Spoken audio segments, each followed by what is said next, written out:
Bien, mes chers concitoyens, mesdames et messieurs, je vous retrouve donc en ce début d'année 2021 pour vous entretenir une nouvelle fois avec le ministre des Solidarités et de la Santé de la crise sanitaire qui dure depuis maintenant 10 mois. C'est aussi pour moi l'occasion de présenter à chacune et chacun d'entre vous mes vœux les plus sincères pour cette année nouvelle, avec évidemment une pensée toute particulière pour toutes celles et ceux qui ont subi les affres de cette pandémie. Les familles et les proches de ceux qui en sont morts, celles et ceux qui ont été malades, parfois gravement, et le très grand nombre d'entre vous qui avez été affectés directement ou indirectement dans votre emploi, dans votre activité, dans votre vie quotidienne, familiale ou sociale, dans votre équilibre personnel, c'est-à-dire quasiment la nation tout entière. Un moment très difficile de notre histoire, dont j'ai une conscience aiguë. Des situations parfois dramatiques auxquelles nous devons faire face, avec courage, avec détermination et avec humanité. 2021 sera l'année de l'espérance, notamment grâce à la campagne de vaccination sur laquelle nous reviendrons longuement. Mais il me faut préalablement vous présenter la situation sanitaire aujourd'hui de notre pays.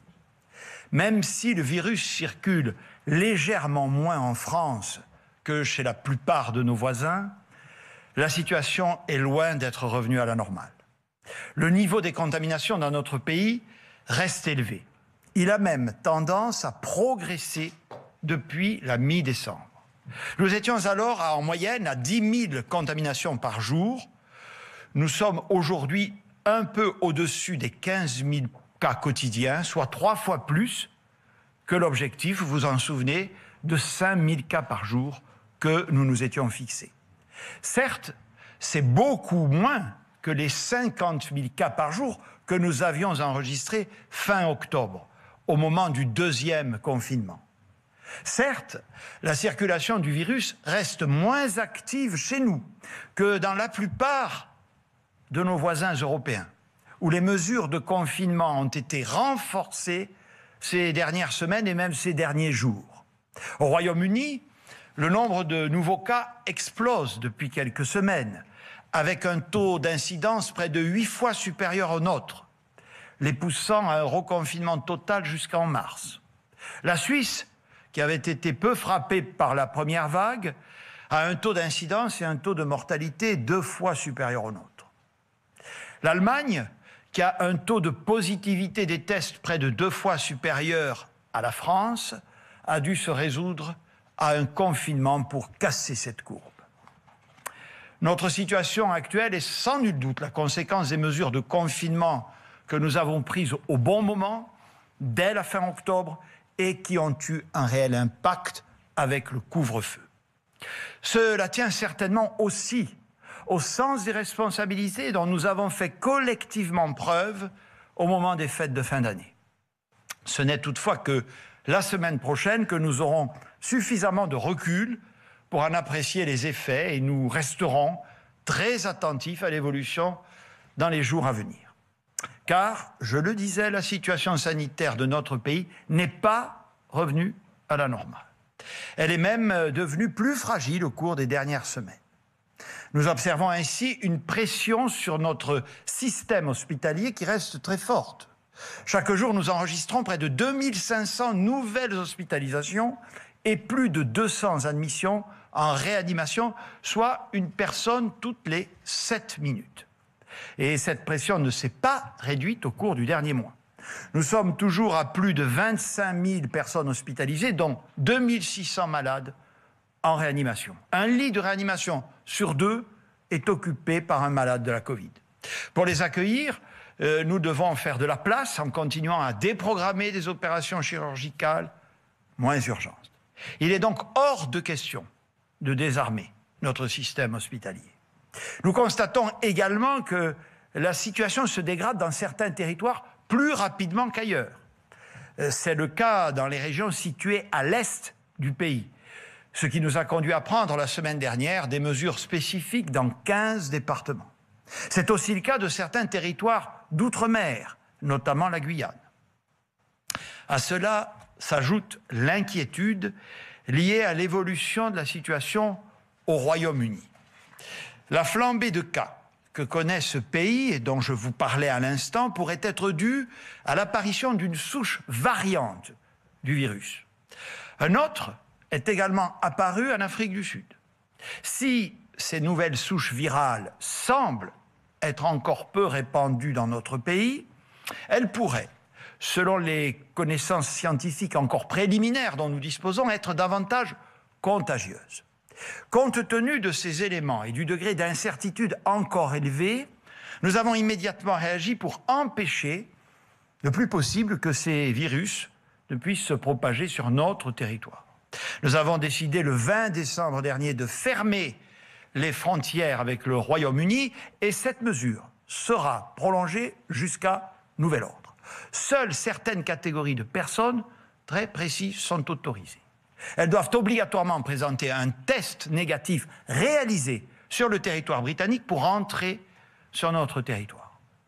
Je cède la parole au ministre de la Santé, Olivier Véran, qui va vous présenter les informations qui sont à notre disposition sur ces deux souches virales. Effectivement, Monsieur le Premier ministre, si un virus comme le Covid-19 est amené à muter régulièrement, deux variants de ce virus, issus de mutations repérées au Royaume-Uni et en Afrique du Sud, nous inquiètent et nous mobilisent en particulier. Le variant sud-africain est encore mal connu. Il fait l'objet de recherches à l'échelle mondiale. Nos techniques de génétique ont permis à ce jour de le repérer chez 3 patients sur le territoire national. Le variant anglais, lui, fait l'objet de davantage d'études connues et de publications. Et ce que nous savons ou suspectons à date sur ce variant anglais, je vais le résumer.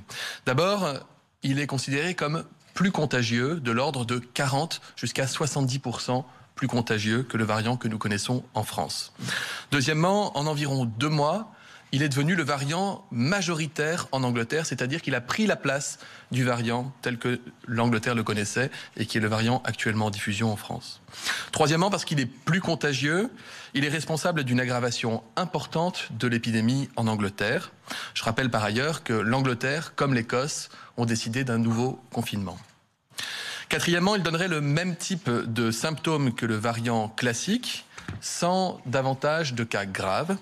Mais comme il est plus contagieux, forcément, les cas symptomatiques et donc les cas graves sont également plus nombreux. Cinquièmement, il serait plus contagieux également chez les enfants, d'après certaines études préliminaires, mais il ne serait pas plus grave chez l'enfant que le virus que nous connaissons, fort heureusement. Nous voulons éviter à tout prix la diffusion de ce variant en France. À ce jour, nous avons identifié 19 cas en circulation sur le territoire national, dont 2 dans le cadre de clusters dits à risque, un en Île-de-France et un en Bretagne. Nous nous attendons clairement à en identifier davantage. Voici ce que nous mettons en place pour pouvoir être particulièrement vigilants et actifs. D'abord, tous les laboratoires, mais aussi les centres de recherche et bien sûr Santé publique France, sont mobilisés pour traquer le variant partout. Ce jeudi et demain, tous les tests PCR douteux, c'est-à-dire pouvant suggérer qu'il s'agit d'un cas de variant anglais, seront analysés sur nos plateformes pour ce qu'on appelle du séquençage génétique, permettant de dénombrer le nombre précis de cas de variants à date sur le territoire national pour la journée donc d'aujourd'hui et de demain. Deuxièmement, une surveillance accrue est organisée dans les écoles en lien avec Jean-Michel Blanquer, ainsi que des opérations de dépistage. Troisièmement, toute personne venant de Grande-Bretagne, mais également d'Afrique du Sud, doit présenter le résultat d'un test négatif datant de moins de 72 heures avant le départ s'il souhaite venir en France. Nous prenons la menace de ce variant anglais et la menace de ce variant sud-africain très au sérieux et nous prendrons toutes les mesures qui s'imposeront si ces variants devaient s'avérer diffusés sur le territoire national. Merci beaucoup, Monsieur le Ministre. Face à cette situation donc fragile, il n'est donc pas question que nous baissions la garde dans les semaines à venir. Nous devons non seulement maintenir les mesures en vigueur visant à freiner la circulation du virus, mais être prêts, je le dis, à les renforcer dès l'instant où cela s'avérerait nécessaire en fonction de l'évolution des prochains jours et des prochaines semaines. La situation relativement maîtrisée de l'épidémie en France ne doit en effet pas nous induire en erreur. La deuxième vague est toujours là. Nous sommes loin de l'objectif des 5000 cas par jour qui correspond au seuil de maîtrise de l'épidémie. La pression sur notre système de santé reste élevée et nous ne sommes toujours pas sortis d'affaire. Nous devons retrouver une dynamique de baisse. C'est la condition pour reprendre le contrôle de l'épidémie. Pour y parvenir, cela me conduit à arrêter les dispositions suivantes. Premièrement, toutes les activités, tous les établissements, tous les équipements qui sont aujourd'hui fermés le resteront encore jusqu'à la fin de ce mois. Les musées, les cinémas, les théâtres, les salles de spectacle, les équipements sportifs ou de loisirs ne connaîtront dans les semaines qui viennent aucun assouplissement. Nous avions fixé, s'agissant du secteur de la culture, avec Roselyne Bachelot, un point de revoyure début janvier. La situation sanitaire que je viens de vous décrire ne nous permet malheureusement aucune évolution aujourd'hui. Les conditions d'une reprise à compter de début février seront ainsi concertées avec les représentants de ces secteurs que j'ai rencontrés à la fin de l'année dernière. Nous souhaitons leur donner de la visibilité en travaillant avec eux à l'élaboration d'une méthode d'ouverture encadrée et progressive. Nous ferons un point le 20 janvier prochain afin d'examiner alors, en fonction de la situation sanitaire, s'il est possible de confirmer la possibilité et les conditions d'une reprise de l'activité à partir de début février. Nous avons conscience que la situation est aujourd'hui très difficile pour les artistes et les professionnels de la culture et la ministre est totalement engagée et déterminée à leur côté. Il en va de même du secteur sportif que nous accompagnons fortement avec les ministres concernés. Les mêmes considérations me conduisent à prendre la même décision pour les stations de ski dont les remontées mécaniques ne pourront pas rouvrir tout de suite. Je comprends là encore l'inquiétude des élus et des professionnels de la montagne. Je sais combien ils ont besoin de visibilité, notamment sur la possibilité d'ouvrir pendant les vacances de février. C'est vital pour ces territoires pour lesquels cette activité saisonnière fait vivre des familles entières toute l'année. C'est un objectif que nous pouvons nous fixer, mais il serait prématuré de prendre une décision aujourd'hui compte tenu des incertitudes sanitaires qui demeurent. Là encore, nous ferons un point le 20 janvier, à 2 semaines du début des vacances scolaires. L'État continuera donc d'accompagner les acteurs économiques et les territoires de montagne. Il poursuivra également son action diplomatique vis-à-vis des pays voisins dotés de stations de sport d'hiver. Nous ferons également ce point de situation avec les restaurateurs, les propriétaires de bars et des salles de sport, pour qui, malheureusement, la perspective d'une réouverture en janvier n'est pas réaliste et sera d'ores et déjà reportée à minima jusqu'à mi-février. Bien évidemment, pendant toute cette période de fermeture ou d'activité limitée, le gouvernement continuera à soutenir économiquement l'ensemble des secteurs et des acteurs qui sont impactés directement par nos mesures.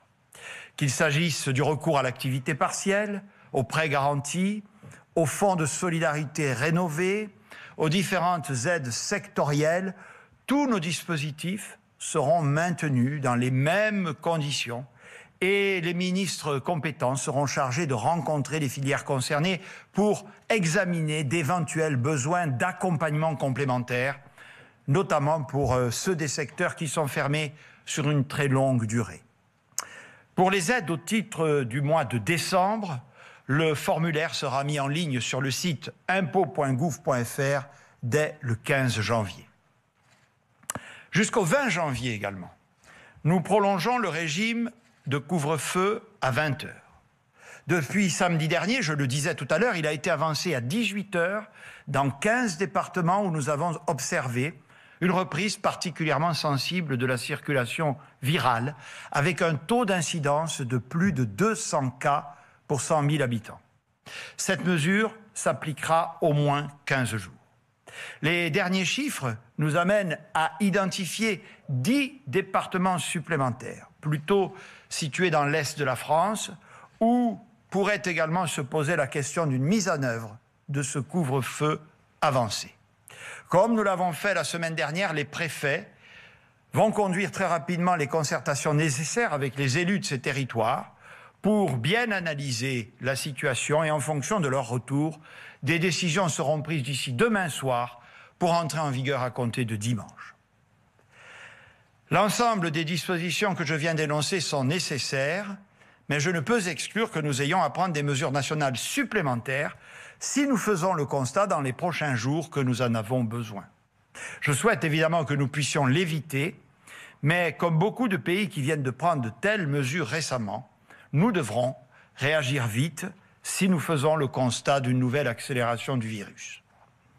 Ainsi, la forte présence de l'épidémie, les conditions climatiques actuelles et à venir nous rappellent que malgré les perspectives de la vaccination, nous ne devons pas baisser la garde.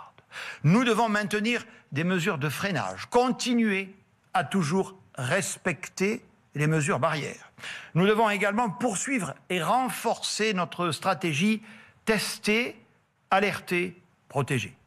Nous avons aujourd'hui en France un dispositif de dépistage particulièrement développé. Je vous rappelle qu'il repose sur la gratuité. Les tests sont totalement gratuits en France pour tout le monde. C'est unique en Europe. Pour une personne asymptomatique souhaitant se faire tester, il faut ainsi débourser près de 100 € en Allemagne ou en Espagne, jusqu'à 350 € au Royaume-Uni, et même être tiré au sort en Grèce. En France, chacun peut se faire tester à côté de chez lui, dans son laboratoire, chez son pharmacien, chez son médecin, dans un cabinet infirmier, même chez son dentiste. On compte plus de 12 000 points de test en France. Notre dispositif était calibré en mai dernier pour 700 000 tests par semaine.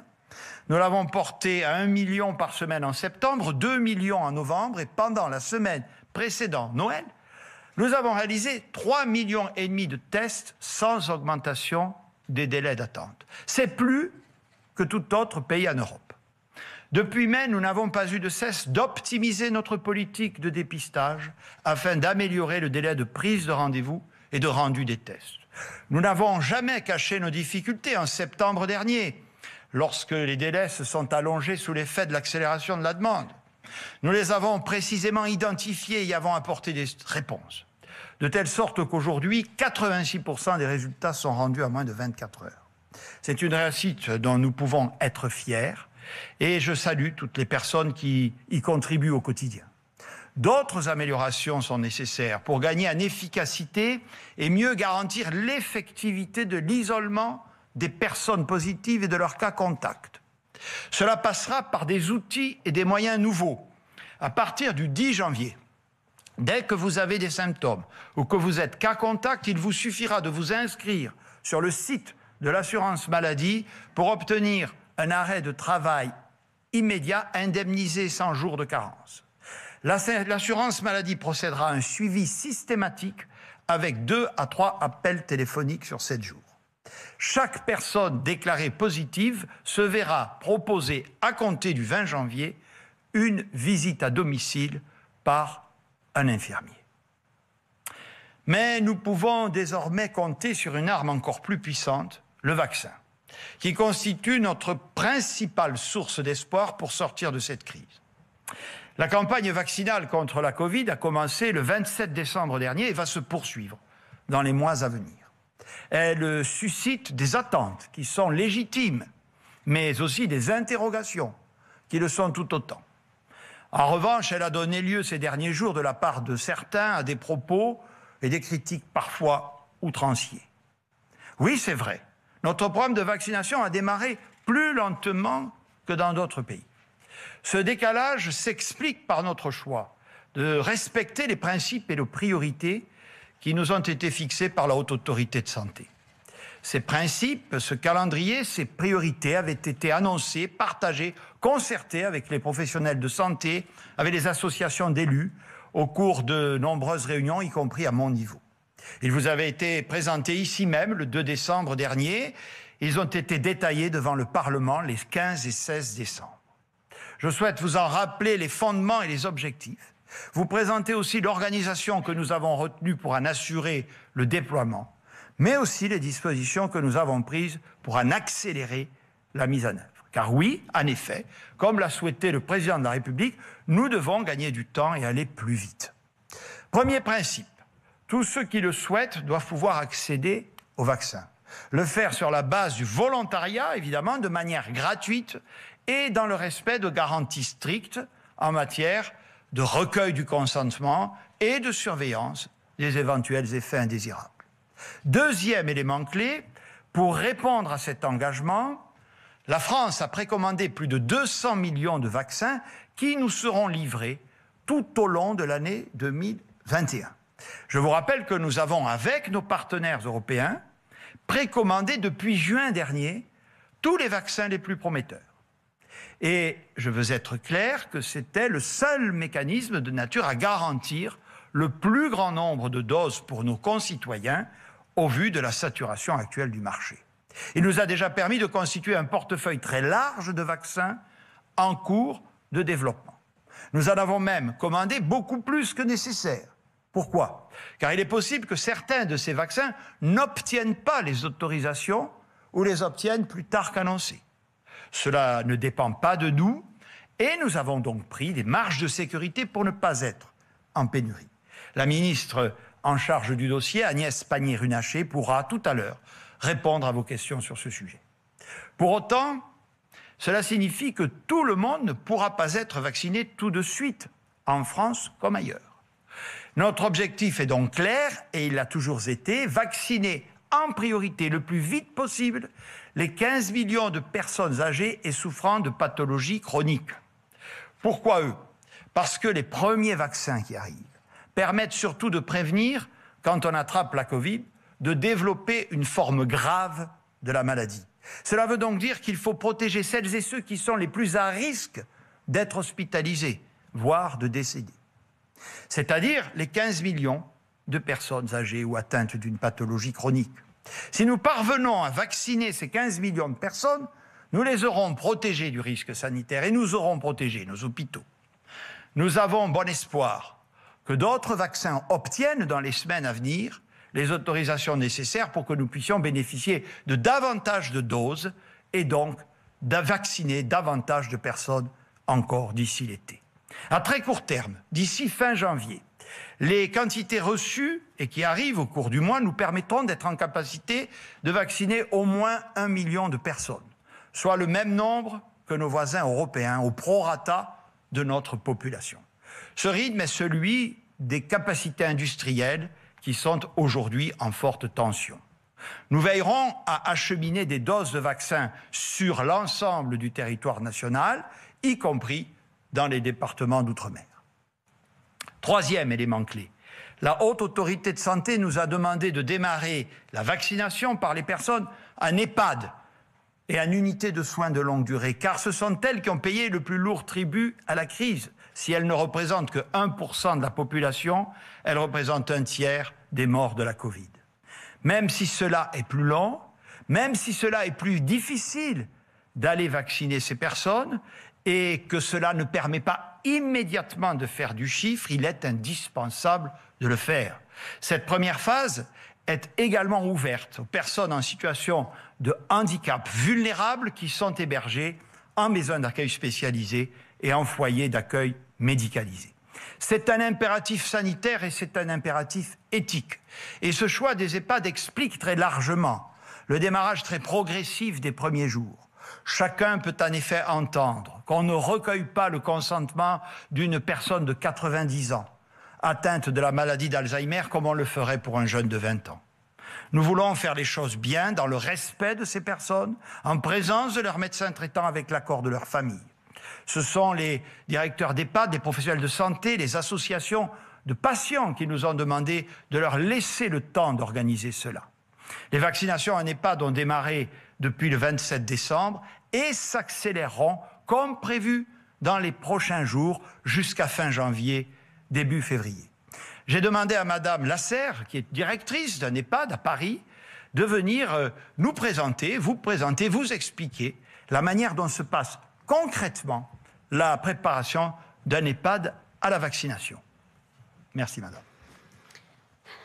Monsieur le Premier ministre, merci de me donner la parole. Je suis devant vous en qualité de directrice d'un EHPAD qui accueille 94 personnes, en grande majorité des personnes âgées, vulnérables, en perte d'autonomie, polypathologiques et pour beaucoup atteints de maladies neuroévolutives. Et je viens vous faire partager mon expérience de terrain. Comme beaucoup d'autres établissements, notre établissement a été fortement touché lors de la première vague du Covid. Un tiers de nos résidents ont été atteints, 9 en sont décédés et 23 collaborateurs ont été affectés. Et je tiens ici à rendre hommage à toutes les familles qui ont été frappées par cette pandémie. Depuis près d'1 an, nous avons lutté avec tous les moyens dont nous disposions, modifié les protocoles et adapté notre organisation afin de limiter au maximum l'impact du virus. Et l'arrivée de ce vaccin est une vraie source d'espoir pour tous, pour nos résidents, pour leurs proches et pour toutes nos équipes. Depuis le 23 décembre, date de la publication de l'avis de l'HAS, nous sommes pleinement mobilisés pour mettre en œuvre la vaccination conformément à la stratégie définie par le gouvernement avec l'appui des services support pour ma part de mon groupe ACPPA. Et nous avons établi des liens et des communications régulières avec les résidents, les familles et ou les représentants légaux qui ont permis de recenser les 20 premiers volontaires dans mon EHPAD. En lien avec notre médecin coordonnateur, les médecins traitants se sont mobilisés pour réaliser les visites prévaccinales, recueillir les consentements et, lorsque cela était nécessaire, prendre l'avis des proches ou des représentants légaux, sans cadre formel, mais le médecin faisant le lien avec le dossier médical de son patient. Cette première phase faite d'échanges et d'informations est essentielle et nous y consacrons tout le temps nécessaire.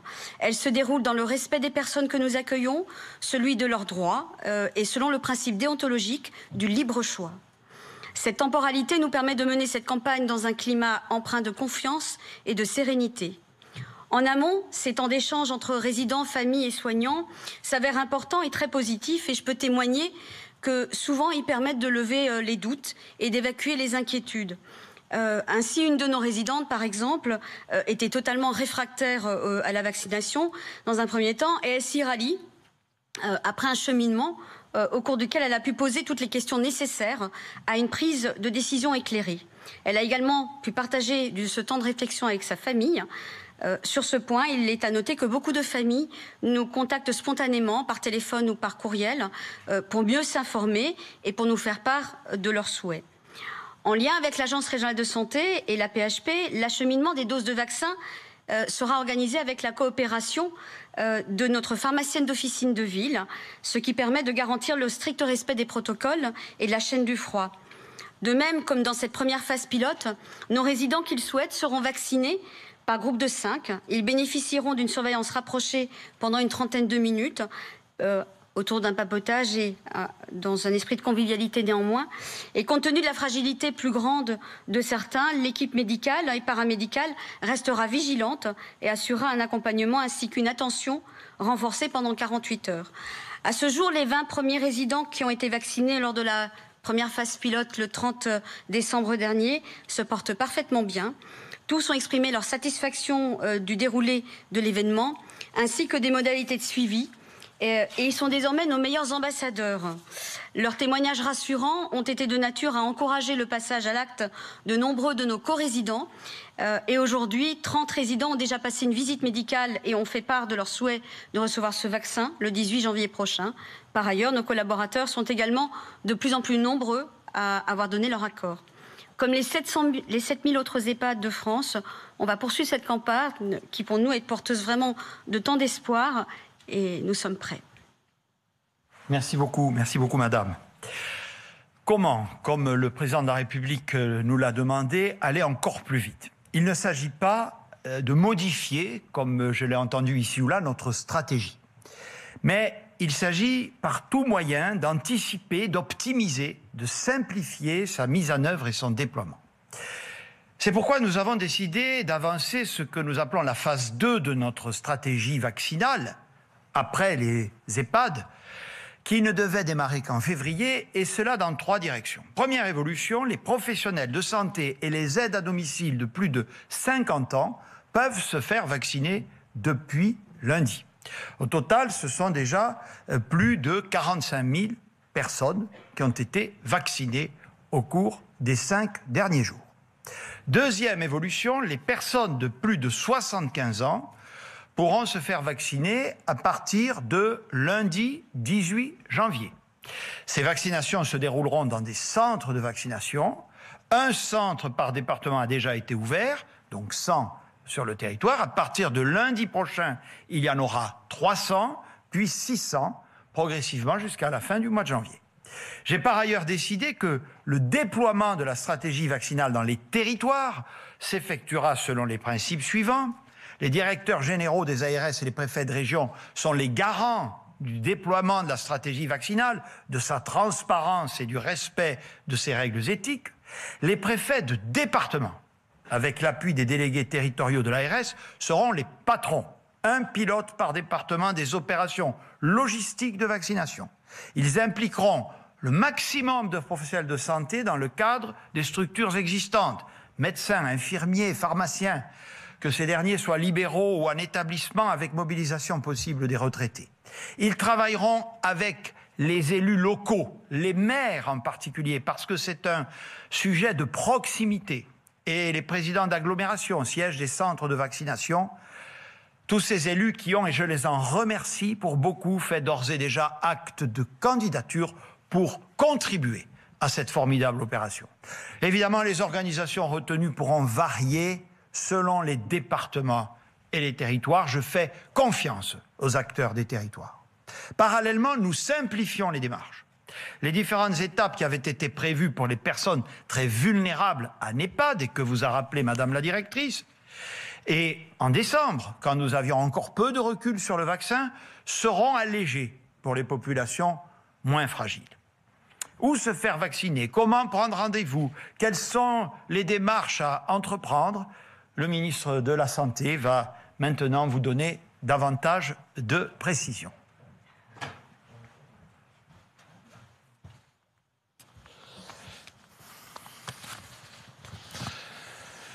Nous mettons tout en œuvre pour vous permettre de vous faire vacciner dans de bonnes conditions.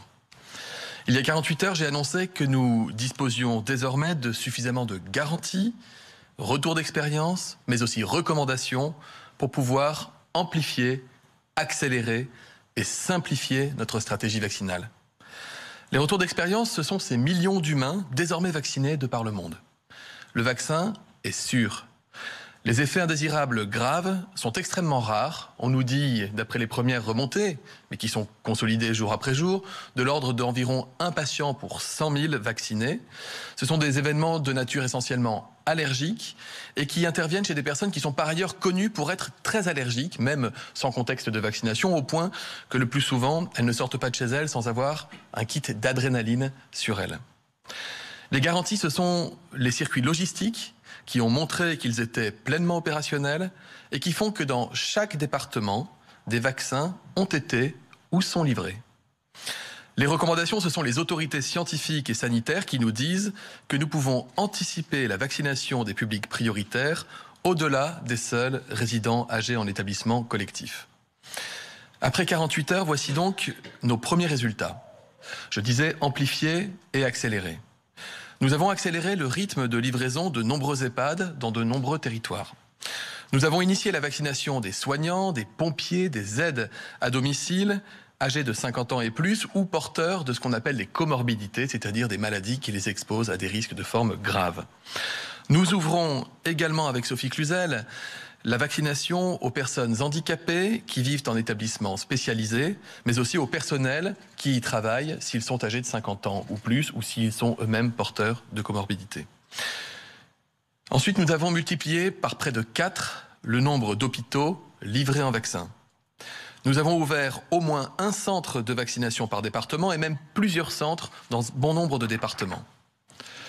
Monsieur le Premier ministre, vous l'avez dit, nous avons permis la vaccination avant-hier d'environ 5 000 personnes. Hier, c'était 12 500 personnes. Nous n'avons pas les chiffres définitifs du jour, mais ce sera au moins 25 000 personnes supplémentaires vaccinées aujourd'hui, avec une montée en puissance qui va se poursuivre jour après jour, jusqu'à atteindre ce rythme de croisière que nous voulons de plusieurs dizaines de milliers de Français vaccinés par jour. Et nous visons 1 million de personnes vaccinés d'ici à la fin du mois de janvier. C'est bien, c'est mieux, mais vous l'avez dit, Monsieur le Premier ministre, nous souhaitons aller plus loin, plus fort et plus vite. Les autorités sanitaires françaises viennent de valider un principe important, selon lequel il est possible, sans risque et sans perte d'efficacité, de différer la deuxième injection du vaccin Pfizer, ce qu'on appelle un rappel vaccinal, jusqu'à 6 semaines au lieu de 3. Cela nous permet de disposer de davantage de doses disponibles tout de suite. En tout, ce sont 1 046 000 doses de vaccin Pfizer dont nous disposons actuellement, moins celles donc qui ont été injectées. Et chaque semaine, nous recevrons 500 000 doses supplémentaires de ce vaccin, et ce jusqu'à la fin du mois de février. En mars, le rythme doublera, environ 1 million de vaccins livrés par semaine, grâce à l'ouverture de nouvelles lignes de production. Par ailleurs, un autre vaccin à ARN messager, donc le même mécanisme que le vaccin Pfizer, celui-ci c'est Moderna, a été autorisé dans les mêmes conditions d'utilisation hier par l'Agence européenne du médicament, et quelques 50 000 premiers vaccins seront livrés dès lundi. En tout, nous attendons un peu plus de 100 000 vaccins pour le mois de janvier pour Moderna, 500 000 supplémentaires en février, un peu plus d'1 million en mars et en avril, et plus de 2 millions en mai et en juin. Enfin, ce ne sont pas 1, 2, 3, mais 6 centres de vaccination qui seront ouverts en janvier dans chaque département destiné à la population. C'est le choix de la proximité que nous faisons pour les Français, à raison d'environ donc un centre pour 100 000 habitants, soit environ 10 fois plus de centres pour la population que nombre de nos voisins, comme par exemple nos voisins allemands. Le moment est donc venu de nous préparer à élargir la liste des personnes pouvant bénéficier de la vaccination. Je parle des quelques 5 millions de Français qui sont âgés de 75 ans et plus. Si vous êtes dans cette situation, vous pourrez à partir de la semaine prochaine prendre rendez-vous en vue d'être vacciné, et la vaccination pourra commencer le 18 janvier prochain. Je le dis tout de suite, cette vaccination, elle sera nécessairement progressive, elle prendra plusieurs semaines, au fur et à mesure, chacun peut le comprendre, que les laboratoires nous fourniront les doses de vaccins. Nous faisons en France, mais aussi à l'échelle européenne, avec Agnès Pannier-Runacher, avec Clément Beaune, le maximum pour sécuriser un maximum de doses. Le monde entier est dans la même situation, qui achète les mêmes vaccins. Et nous accompagnons les entreprises, y compris en Europe d'ailleurs, pour augmenter les chaînes de production. En pratique, si vous avez 75 ans ou plus, donc, qu'est-ce qui va se passer? D'abord, vous aurez 2 moyens pour prendre rendez-vous pour vous faire vacciner. Il y aura un numéro de téléphone qui sera communiqué prochainement, qui vous orientera vers les différents centres au plus près de chez vous. Il y aura également un site internet, c'est le site santé.fr, qui vous indiquera la marche à suivre pour vous signaler et prendre rendez-vous avec une carte interactive. Vous cliquez sur votre région, vous avez la liste des centres qui apparaît et vous pourrez prendre rendez-vous d'ailleurs directement sur ce site internet.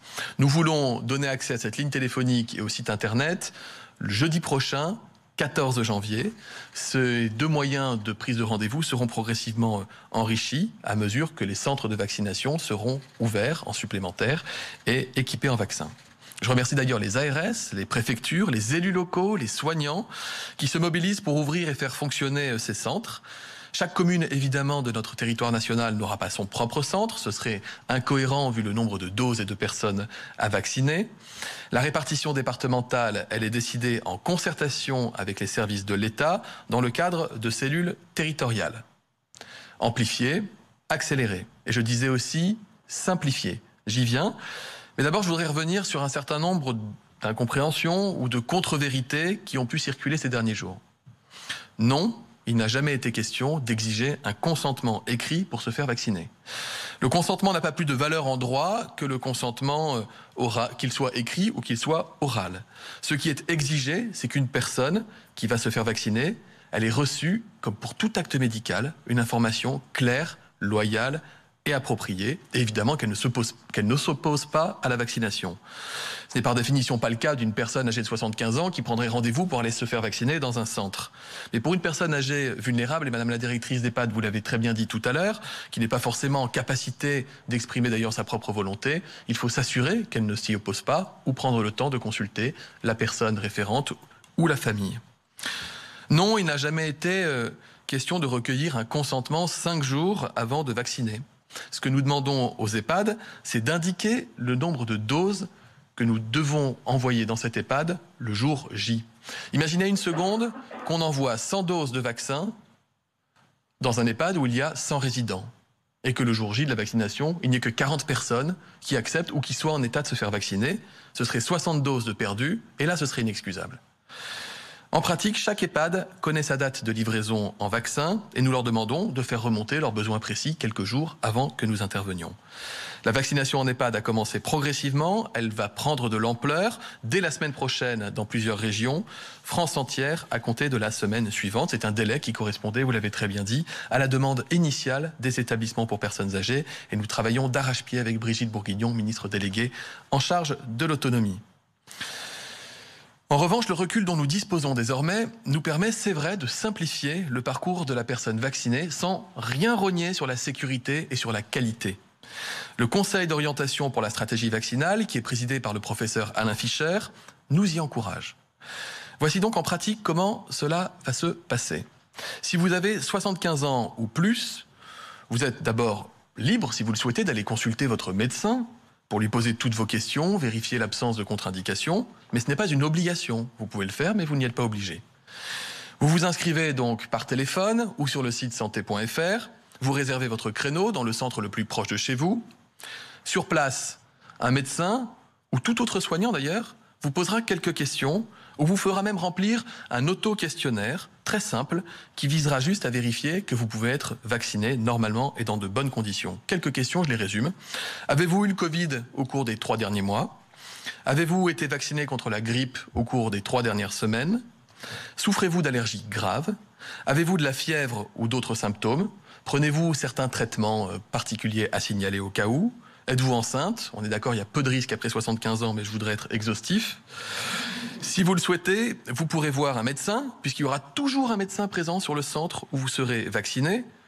Sinon, vous pouvez directement passer à l'étape de la vaccination, c'est-à-dire qu'une fois le questionnaire rempli et validé médicalement, vous serez invité à recevoir l'injection du vaccin par un médecin, un infirmier ou d'ailleurs tout autre soignant habilité à le faire. Il s'agit d'une injection intramusculaire dans l'épaule le plus souvent, comme la plupart des vaccins.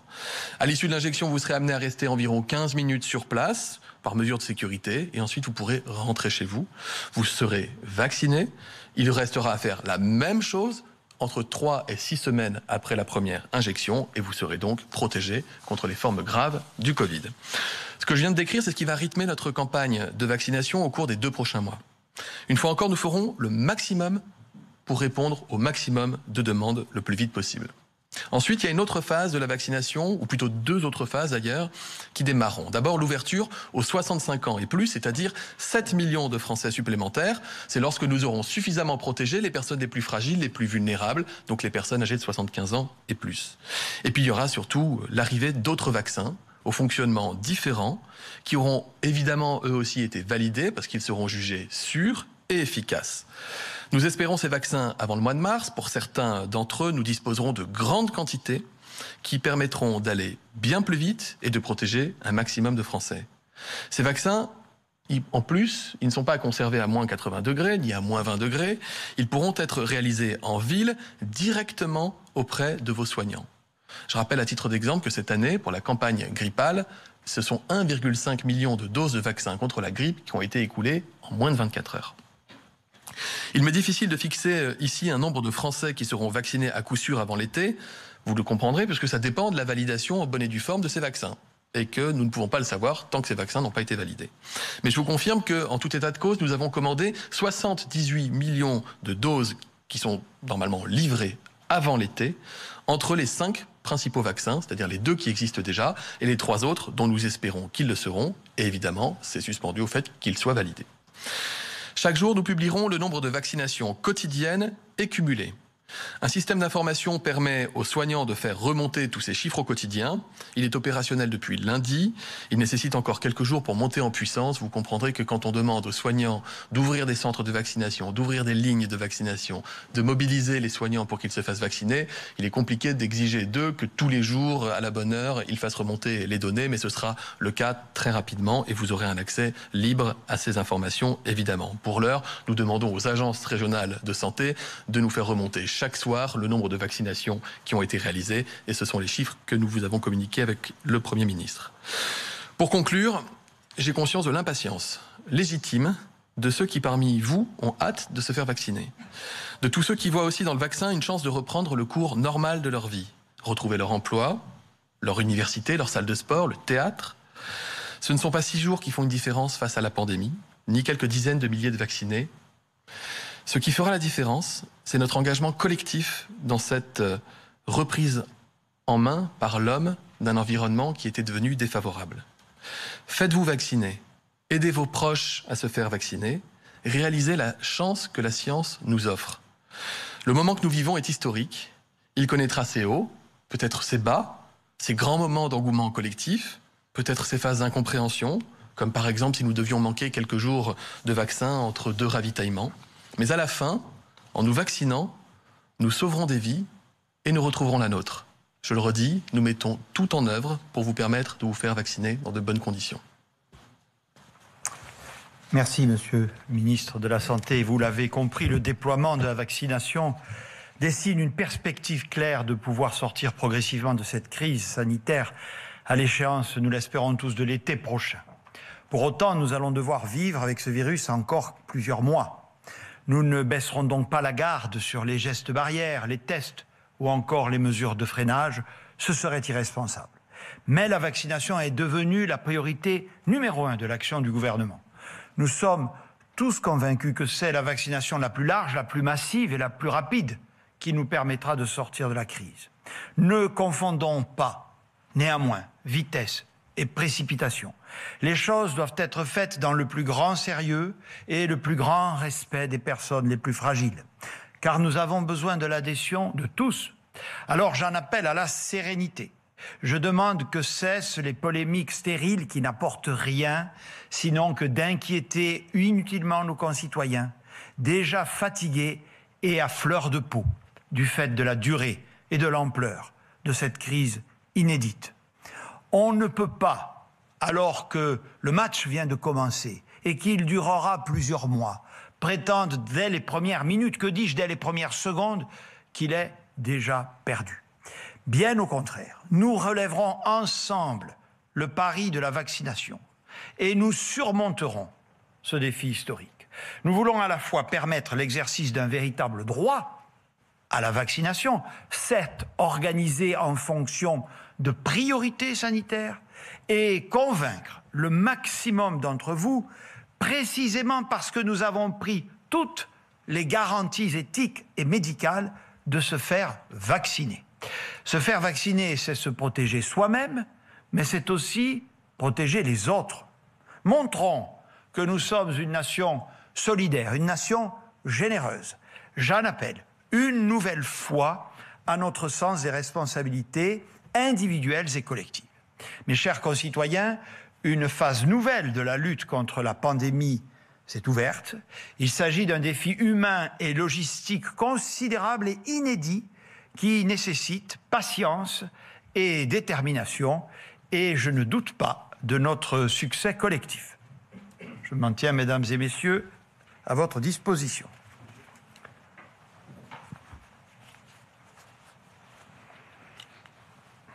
Monsieur le Premier ministre, bonjour. Camille Collin pour TF1 et LCI. Vous avez dit tout à l'heure prendre la menace du variant britannique du virus très au sérieux. L'OMS, ce matin, a demandé à l'Europe d'en faire plus face à une situation qu'elle qualifie d'alarmante. Alors la France doit-elle justement en faire plus et comment? Est-ce que la piste d'une fermeture des écoles est envisagée ou de vacances scolaires qui dureraient plus longtemps pour enrayer la contagion de cette souche? Est-ce qu'un nouveau confinement est lui aussi envisagé? Est-ce qu'il ne faut pas, comme le disait l'un des membres du Conseil scientifique, frapper tôt et fort pour éviter de se retrouver dans la situation anglaise? Merci. On va changer, on est en 21, donc je vais faire 2 questions, par 2 questions, d'accord? Est-ce que le ministre peut se préparer?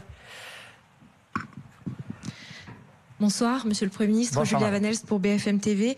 Au vu des chiffres qui, en ce début d'année, ne sont pas très satisfaisants, avec les cas, on le voit, qui augmentent à nouveau, sommes-nous pas en train de payer les fêtes de fin d'année, et notamment Noël, avec les nombreuses familles françaises qui ont pu se réunir à Noël? Et puis, deuxième question, que répondez-vous à différents présidents de régions qui demandent en fait d'acheter eux-mêmes les doses de vaccins pour aller plus vite? Merci. Alors, le ministre voudra bien compléter mon propos, notamment par rapport à l'OMS. Vous voyez, ça, c'est le sel de ma fonction, hein, mesdames. Vous me dites, est-ce qu'on ne paye pas les fêtes de fin d'année, notamment Noël, après m'avoir accusé de sacrifier Noël? Vous vous en souvenez, quand on a pris les décisions. Donc, un coup, on en fait trop, et puis les mêmes, 15 jours après, vous reprochent de ne pas en faire assez. Sans doute que la vérité est au juste milieu. Pour ce qui est en tout cas des fêtes de fin d'année, c'était la deuxième question. Comme je l'ai dit dans mon intervention, et vous le savez d'ailleurs, pour connaître l'impact épidémique que je me mets sous le contrôle du ministre de la Santé, je pense qu'il est encore un peu tôt pour pouvoir l'apprécier de façon claire. Il n'y a pas que Noël, je dirais, sur l'ensemble de la période. Donc je vous ai indiqué que le temps qui est devant nous, pour ce motif, madame, votre question est très pertinente et cruciale, c'est-à-dire, vous voyez, si on laisse s'écouler, c'est à peu près au milieu de la semaine prochaine que nous aurons des données consolidées. Les fermetures des écoles, juste Olivier Véran vous répondra sur le plan strictement sanitaire. Vous me permettrez une remarque plus générale. Nous avons eu à faire face, si j'ose dire, et comme le dit Jean-Michel Blanquer, à plusieurs rentrées scolaires depuis le début de cette crise sanitaire, avec un premier confinement où les écoles avaient été, vous vous en souvenez toutes et tous, fermées. On en a tiré les enseignements en disant vraiment que, je crois d'ailleurs que c'est ce que écrit aussi l'OMS ou une autre institution, que la fermeture des écoles devait être envisagée vraiment en dernier recours. Je sais que certains pays ont recouru.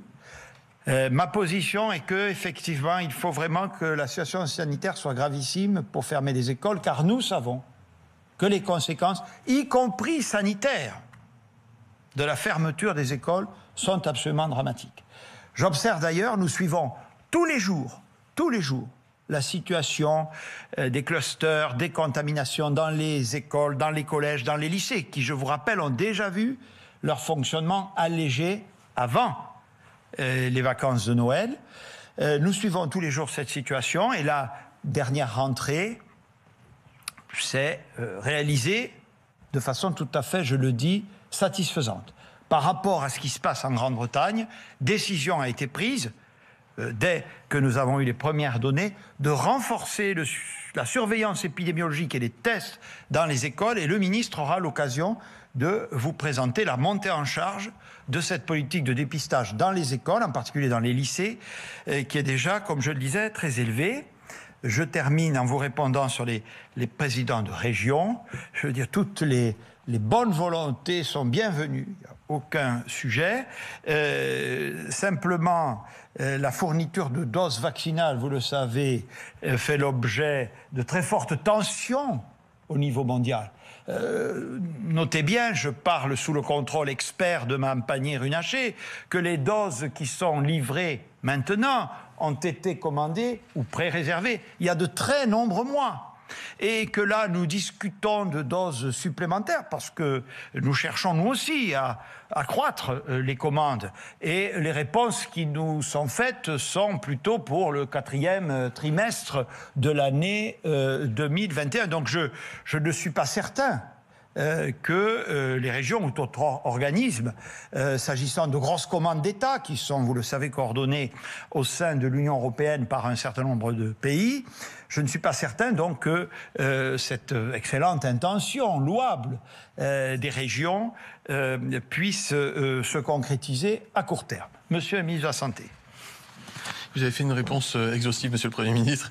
Peut-être juste dire sur cette question des régions, par ailleurs, que les régions sont associées de façon très étroite à la concertation sur la stratégie vaccinale depuis des semaines et des semaines. D'ailleurs, il y a eu des communiqués. Certains saluaient la qualité de la concertation. Et pour ne rien vous cacher, je ne vous dirai pas qui j'ai ennuyé un 24 décembre à 20h30 en l'appelant pour lui parler de la stratégie vaccinale. Mais ça ne s'est pas arrêté pendant les vacances. Et je ne doute pas une seconde que les plus inquiets des présidents de région qui, depuis quelques jours, font valoir leur inquiétude, salueront la montée en puissance de la vaccination dans notre pays. Puisqu'il en va de l'intérêt de la nation que d'être soudés dans cette période, et puisque ce que nous voulons, c'est donner confiance aux Français et leur dire que nous sommes là pour les protéger. Vous avez parlé du variant anglais. J'ai dit tout à l'heure ce qui a été mis en œuvre, c'est-à-dire qu'on fait... Je ne veux pas rentrer trop dans le détail, mais sachez qu'il y a plusieurs méthodes de tests PCR, c'est les techniques de laboratoire qui permettent de faire les diagnostics. Parmi ces méthodes, il y en a une qui permet de suspecter la mutation anglaise. Ça tombe bien, c'est 1/3 du parc de PCR de notre pays. Et donc, quand on a une mutation qui est douteuse, quand on a une PCR qui est douteuse, on l'envoie dans un labo. Là, c'est un travail beaucoup plus compliqué, ce qu'on appelle un séquençage du génome du virus, qui permet d'avoir la cartographie génétique précise du virus et de dire ça, c'est le variant anglais, ou ça l'est pas. Et ce que nous faisons aujourd'hui et demain, ce que les scientifiques font aujourd'hui et demain, c'est qu'à chaque fois qu'il y a un test qui est positif, s'il est douteux, eh bien, ils font le séquençage. S'il a été fait sur une PCR qui ne permet pas de dépister le variant, il est refait sur une technique qui permet de le dépister. Et là, s'il est douteux, eh bien, c'est du séquençage. Donc, on saura combien de cas, aujourd'hui, de variants anglais étaient apparus sur notre territoire national, combien demain, ce qui nous permet d'avoir une idée de l'état de la circulation du virus. Je l'ai dit tout à l'heure, 19 cas de variants à ce stade, ça vous paraît peut-être beaucoup, c'est peu par rapport aux 20 000 cas quotidiens que nous enregistrons dans le pays. Ce serait une bonne nouvelle, évidemment, si c'était limité. Je pense qu'il y en a plus. Il faut qu'on vérifie si c'est un petit peu plus, quelques dizaines, ou si c'est déjà plus important. Nous devons vraiment tout faire pour limiter ce variant. Non pas parce qu'il est anglais, mais parce qu'il est plus contagieux. Il est plus contagieux. Et donc, ça arrive dans toute l'histoire des virus, que vous avez un virus qui mute, et il y a une espèce de sélection naturelle chez le virus qui fait que plus un virus est méchant, eh bien plus il va circuler à la place des autres. Et nous ne voulons pas subir ce que les Anglais ont subi. Ils s'en sont pas rendus compte, ils ne pouvaient pas le savoir au début. Nous ne voulons pas que ce variant, ce virus-là, qui est plus contagieux, prenne la place du virus que nous connaissons. En soi, nous ne voulons plus du tout que le virus circule, mais tant qu'à faire, autant éviter que ce soit le variant anglais parce qu'il est plus contagieux. Il n'y a pas de cas, encore une fois, il y a eu des suspicions, des articles qui disaient peut-être qu'il est plus grave. Il n'y a aucune démonstration scientifique, c'est même plutôt l'inverse, sur le fait qu'il serait plus dangereux une fois que vous l'avez eu. Mais il est plus contagieux et donc il faut lutter contre. Merci, Monsieur le Ministre. Juste en complément, on va dire, ne devriez-vous pas reconfiner? Je l'ai dit dans mon propos tout à l'heure, la France a reconfiné plus tôt que les autres et ce n'est pas sans expliquer, malgré tout, un taux d'incidence inquiétant, mais plus bas qu'ailleurs, un taux de positivité des tests plus favorable. Nous avions pris cette décision. Aujourd'hui, vous m'incitez à prendre la même.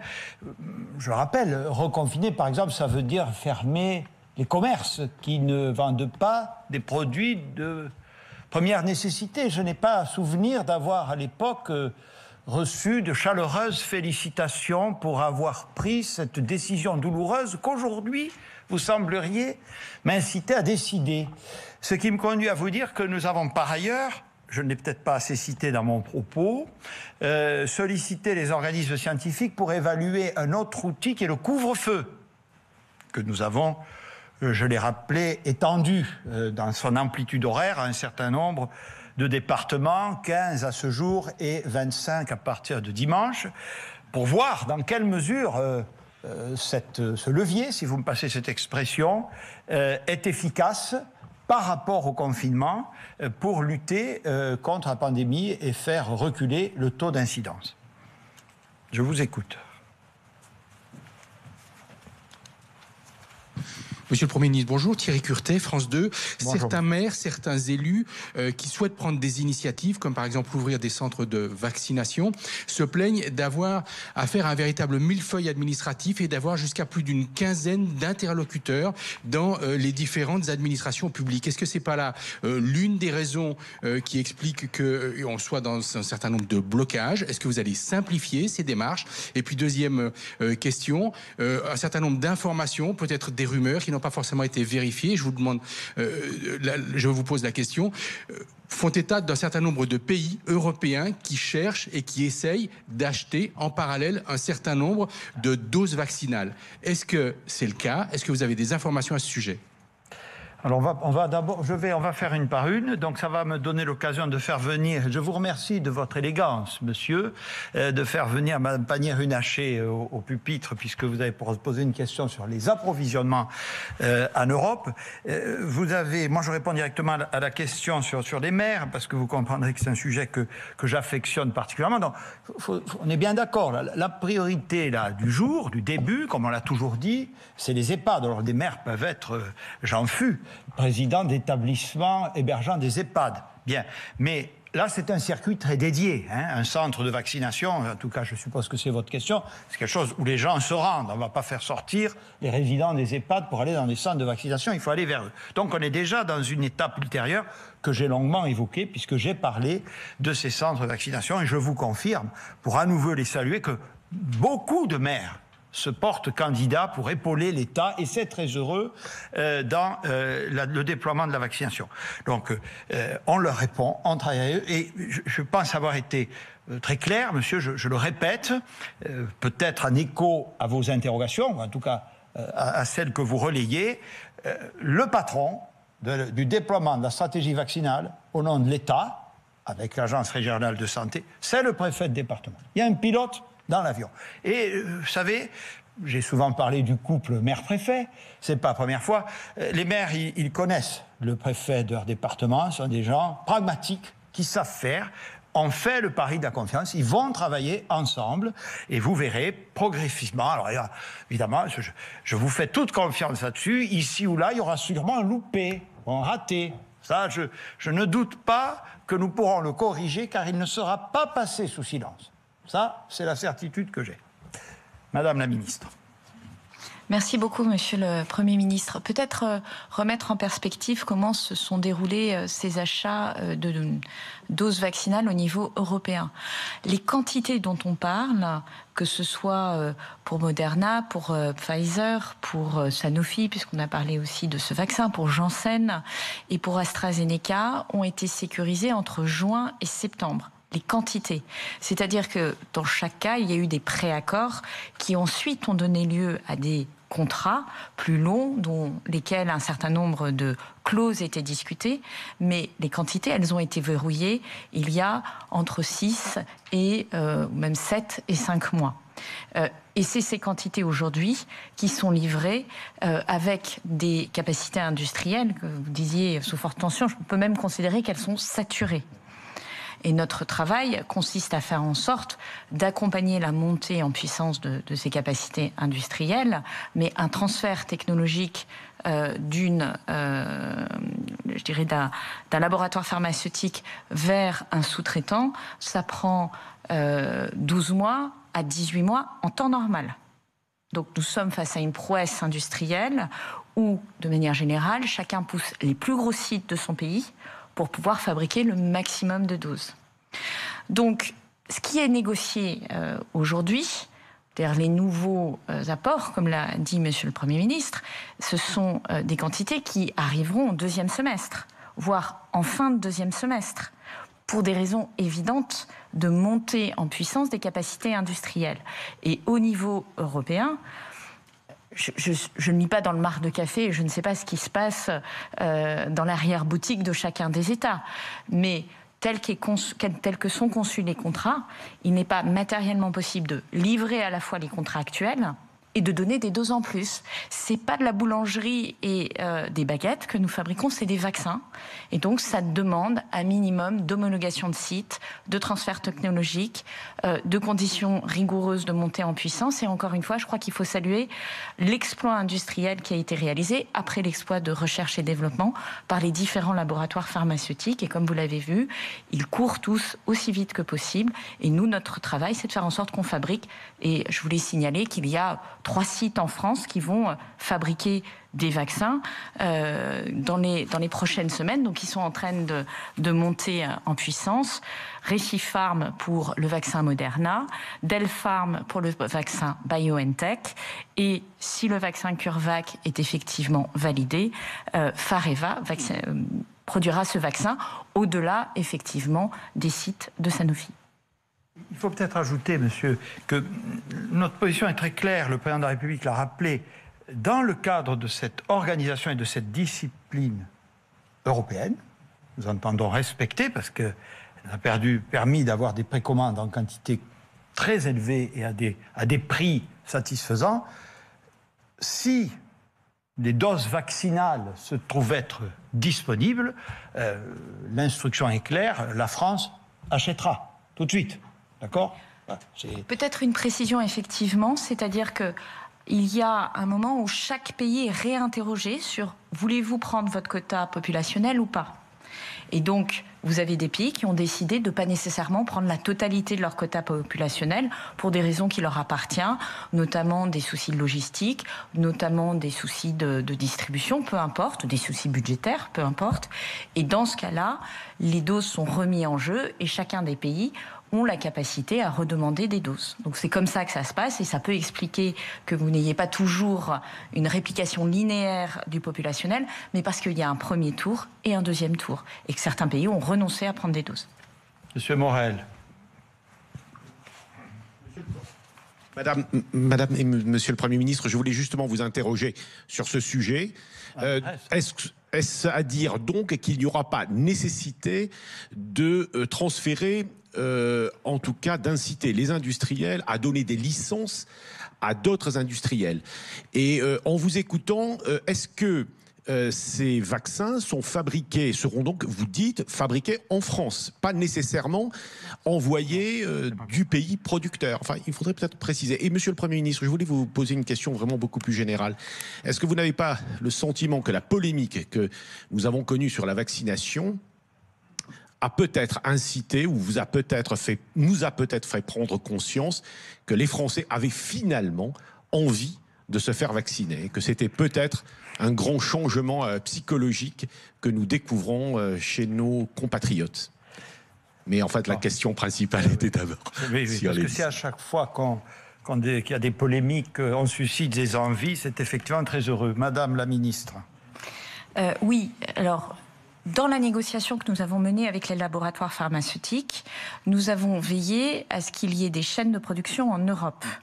Ces chaînes de production, elles sont, pour le dire très simplement, constituées de 2 étapes. Une première étape où vous fabriquez le principe actif, ou drug substance, et une deuxième étape où vous remplissez les petites bouteilles, pour faire très court.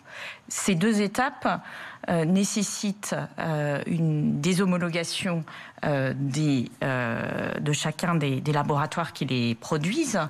Et vous avez des contrats de sous-traitance, vous n'avez pas besoin d'avoir un problème de propriété intellectuelle. Je rappelle d'ailleurs que sur AstraZeneca, c'est Oxford qui a la propriété intellectuelle. Sur BioNTech, c'est BioNTech et pas Pfizer. Donc à chaque fois, et vous le voyez d'ailleurs, vous avez celui qui a conçu le vaccin qui va ensuite chercher un spécialiste de l'industrialisation pour très vite monter en puissance, lequel spécialiste de l'industrialisation va chercher des sous-traitants qui ont des sites homologués. C'est pas la même chose d'avoir un site homologué pour un virus inactivé, puisque c'est des laboratoires P2, que d'avoir un ARN, donc vous avez des spécificités. Et ensuite, vous allez au plus gros site, parce que le transfert technologique prend autant de temps sur un petit site ou sur un gros site. Donc le fait d'être très efficace oblige à aller à des gros sites. Et donc la France, sur certains vaccins, est positionnée sur la fabrication du principe actif, sur d'autres, sur le remplissage des bouteilles. Et je veux préciser une chose. J'ai mentionné Recipharm, Delpharm, Fareva. Ce sont des sous-traitants. Ces 3 sous-traitants vont fabriquer pour l'Europe. Et l'intelligence de la logistique va probablement faire que ça sera plutôt des doses qui iront en France, en Belgique, enfin au plus près de là où elles sont produites. Mais ça, c'est le laboratoire pharmaceutique qui a contractualisé, qui organisera la distribution. En revanche, c'est pas par hasard qu'il y a cette production. C'est parce que nous avons lancé un appel à projet au mois de juin avec Olivier Véran pour précisément permettre de renforcer nos capacités de production de médicaments utilisés dans le cadre de la lutte contre la Covid ou pour des potentiels candidats vaccins, qu'aujourd'hui vous avez deux de ces laboratoires, deux de ces sous-traitants, Delpharm et Fareva, qui bénéficient d'un soutien public pour accélérer la production. Et le troisième a déposé également un dossier qui est en cours d'instruction. J'espère que c'est plus clair comme ça. Très bien. Je réponds un peu plus complètement à la question humoristique de Monsieur Morel. Pour vous dire à toutes et à tous, on est en début d'année, cette crise à 10 mois. On voit bien qu'on gère malheureusement quelque chose qui s'est installé dans la durée, qu'on n'aurait pas prévu, certainement pas voulu. Donc il faut gérer ce temps long. Vous avez observé que j'ai volontairement fait un point précis sur la stratégie tester, alerter, protéger, parce que je pense qu'elle va continuer à être appliquée encore pendant quelques mois, parce qu'elle sera très utile. Et je l'ai fait en donnant le maximum de données que vous pouvez vérifier sur le déploiement de cette stratégie. Qu'est-ce qu'elle démontre? Non pas qu'il n'y a pas eu de difficultés, voire qu'il n'y a pas eu de problème, il y en a eu, comme dans tous les pays, mais qu'elle est sans doute l'une des plus performantes d'Europe. Nous testons le plus, avec des délais en moyenne les plus courts. On sait encore où sont nos marges de progrès. On va mettre les moyens dessus, notamment sur l'effectivité de l'isolement. Mais c'est une stratégie qui s'est déployée de manière satisfaisante. Bon. Et pourtant, avant le soi-disant échec des vaccins, on lit partout, comme si c'était une donnée d'évidence, les tests, ça ne marche pas. Mais c'est faux. Mais c'est faux. Je dis encore une fois, il y a des problèmes, il y a des difficultés. Mais quand on se compare avec les autres, les tests sont gratuits, les tests sont rapides, les tests sont sûrs. En France, l'assurance maladie déploie des moyens considérables pour assurer le traçage. L'application de tous anti-Covid, après quelques difficultés de démarrage, a progressé de manière significative. Voilà. Donc, tout ça s'inscrit dans la durée. Et vous avez raison, M. Morel. Il faut penser que c'est aussi la durée, le sérieux que nous administrerons dans le déploiement des vaccins qui renforceront l'adhésion de nos concitoyens. Le vrai test, en fait, bien sûr, c'est celui, combien il y en a, on veut qu'il y en ait beaucoup. Le vrai test, c'est, parmi les populations, dans votre EHPAD, madame, qu'on va vacciner, chez les plus de 75 ans demain, chez les soignants aujourd'hui, quel est le pourcentage de ceux qui se feront effectivement vacciner? C'est ça le défi collectif.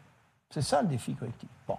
Et donc, voilà, nous devons, j'ai employé l'expression ne pas confondre vitesse et précipitation, répondre à ceux qui veulent qu'on les vaccine, c'est notre devoir. C'est pas notre devoir, c'est notre objectif.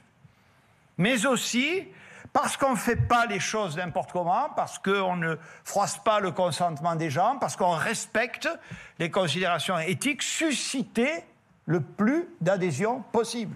C'est ça aussi une stratégie vaccinale. Ce n'est pas, mais vous le savez parfaitement, qu'une question logistique. C'est une question logistique majeure, bien entendu. Mais c'est aussi une question psychologique, parce que le succès de cette stratégie vaccinale repose sur l'adhésion surtout de ceux qui en ont le plus besoin pour eux-mêmes et pour protéger les autres et le système hospitalier. Et je ne vous apprendrai pas, aux uns comme aux autres, que nous sommes un pays, bien avant l'arrivée de la Covid, où l'engouement pour les vaccins n'est pas parmi les plus développés. Et effectivement, vous avez raison. Finalement, là, je vois qu'il y a un certain nombre de personnes qui interviennent en parlant des vaccins avec une forme d'appétit qui me réjouit. On va leur donner satisfaction. Allez, on va prendre encore une ou deux questions. Bonsoir, Monsieur le Premier ministre. Paul Bria, à l'agence France-Presse, AFP. D'abord, une précision. Vous avez dit ce soir que la frontière avec le Royaume-Uni allait rester fermée. Qu'est-ce que ça veut dire précisément? Ça veut dire que c'est le statu quo ou au contraire que des mesures plus restrictives allaient être mises en place? Et puis une deuxième question, mi-décembre devant le Parlement, vous aviez indiqué qu'1 800 000 doses seraient disponibles en France vers le 6 janvier. Nous y sommes manifestement. Ces doses ne sont pas là. Alors, est-ce que c'est un problème de production industrielle ou est-ce que c'est un problème de logistique, de stockage en France qui explique que cette promesse n'a pas été tenue? Merci. Donc, à nouveau, merci de faire venir notre ministre au pupitre pour cette histoire de doses. J'ai déjà vu cette question, mais on va vous répondre. Pour la Grande-Bretagne, soyons clairs. Donc, pour l'instant, je vous réponds de façon très précise, c'est le statu quo. Je parle sous le contrôle des gens spécialisés. On a dû reprendre un décret parce que les mesures de fermeture qu'on avait prises s'achevaient le 6. Hein, monsieur, c'est ça? Bon. Donc, on les a prolongés. Oui, c'est le statu quo. Donc, les frontières sont fermées. Et pour les citoyens français qui résident en Grande-Bretagne, et il y a surtout, en fait, c'est surtout le problème des routiers, un test au départ. Bon.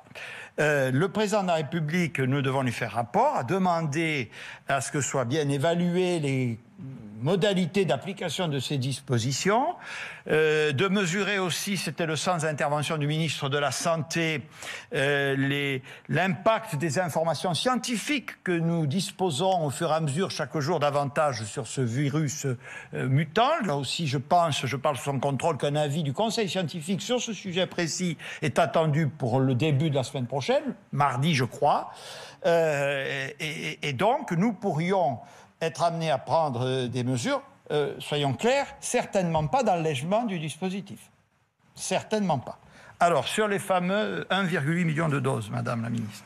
Alors, je crois que c'était à la fin du mois de janvier, donc ça recoupe les chiffres qu'on vient de vous donner, ce qui avait été dit au mois de décembre, et nous sommes, comme l'a très bien indiqué Monsieur le ministre de la Santé, à 560 000 doses livrées chaque semaine, donc on sera tout à fait dans ces niveaux. Donc c'est ni un problème d'industrialisation, ni un problème de logistique. C'est tout simplement une question de compréhension de nos tableaux, probablement. Voilà. Allez, on va prendre une dernière question. Madame. À propos du délai d'injection entre les deux doses, la deuxième dose... le laboratoire Pfizer avait dit qu'il ne préférait pas qu'on reporte au-delà de 3 semaines. Vous dites que vous allez reporter jusqu'à 6 semaines. Est-ce que ce n'est pas plus dangereux pour l'efficacité du vaccin? Qui vous donne l'autorisation? Vous parlez des autorités sanitaires. Est-ce que c'est la NSM, la Haute Autorité de Santé? Et justement, est-ce que ce n'est pas plus dangereux de reporter, en tout cas, c'est moins efficace pour le vaccin de reporter la deuxième dose? Et comment allez-vous faire justement pour gérer les doses là-dessus, sur ce point-là? En tout cas, Monsieur le ministre de la Santé, il y aura bien une deuxième injection. Parce que vous auriez pu aussi poser cette question par rapport à des pratiques de pays amis. Je ne peux pas croire que vous puissiez croire qu'on prendrait une décision qui serait dangereuse ou qui conduirait à être moins efficace. Vu tout ce qu'on fait pour organiser la stratégie vaccinale dans notre pays, c'est qu'on a envie que ça serve. C'est pas pour le plaisir de l'injection, c'est pour que ça puisse être efficace et protéger les Français. Non, ce qui relève des informations que les scientifiques ont eues, c'est que ça ne peut pas, la deuxième injection, le rappel, ne peut pas avoir lieu moins de 21 jours, moins de 3 semaines avant moins de 3 semaines après la première injection. Sinon, là, on a une perte d'efficacité, c'était ce qui relevait de l'étude. Et ensuite, ce qu'ils ont observé, c'est qu'il y a des patients, et dans le cadre du protocole, et dans le cadre de la vaccination, qui ont une injection plus tardive que les 3 semaines, et même certains ont une injection beaucoup plus tardive que les 3 semaines, et que ça s'est très bien passé. Donc, les données dont nous disposons, et évidemment, on ne fait pas ça sans l'avis conforme des autorités sanitaires, en l'occurrence la NSM, je ne sais plus si la HAS, la Haute Autorité de Santé, a eu à se prononcer, mais tout est parfaitement conforme, et si je vous l'annonce, c'est qu'on est baqué de ce point de vue-là par les scientifiques et les acteurs de la santé. Allez, merci beaucoup, et à bientôt. Je vous ai déjà répondu à cette question. J'ai déjà répondu à cette question. Donc dès que, j'espère, je me ferai vacciner, je souhaite ardemment me faire vacciner, et je le ferai quand mon tour viendra. Voilà. Merci beaucoup.